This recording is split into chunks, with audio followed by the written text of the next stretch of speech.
দুনিয়ার মধ্যে আমি দুইটা গোত্র দুইটা কবিলা সৃষ্টি করেছি, ফরিকুম ফিস সাইর ওয়া ফরিকুম ফিল জান্নাত।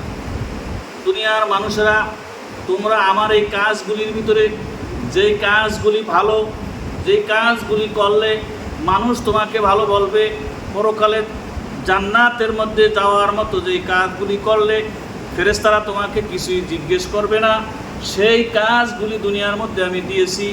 আর যেই কাজগুলি করলে জাহান্নামে যাইবে, ফেরেশতারা তোমাকে জিজ্ঞেস করবে তোমাদের কাছে কোনো নবী এবং রাসূল তোমাদের কাছে ওয়াজ নসিহত করছে কিনা, আসছে কিনা। তখন তোমরা কোনো উত্তর দিতে পারবে না, নিরুত্তর হয়ে তোমরা জাহান্নামে যাবে।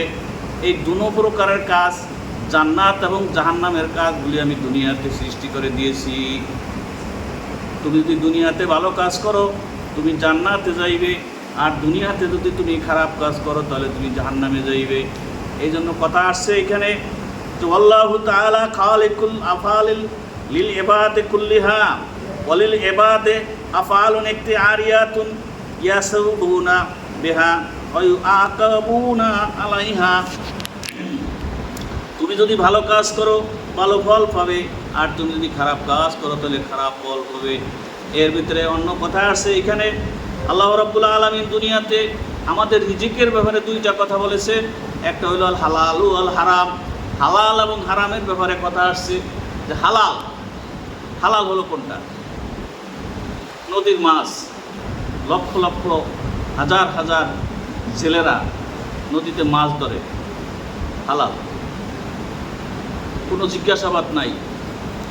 আর এক দুইজন মানুষ রাতে বা দিনে যে কোনো সময় আপনার পুকুরে দিয়ে ধরে, সেটাও রিজিক, সেটাও কি রিজিক।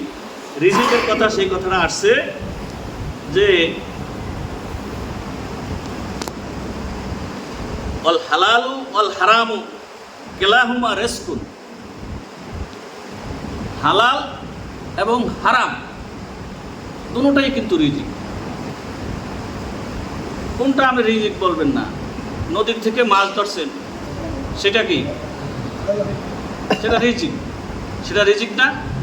আর আপনার পুকুর থেকে ধরছেন, সেটাও রিজিক। এখন বিষয়টা হলো হালাল, দুটোটাই রিজিক। কোনটা হালাল আর কোনটা হারাম? আপনি আপনার পুকুরের থেকে আপনি নিজে মাছ ধরছেন, সেটা হলো হালাল। আপনি নদীর থেকেও যদি ধরছেন, সেটাও হালাল।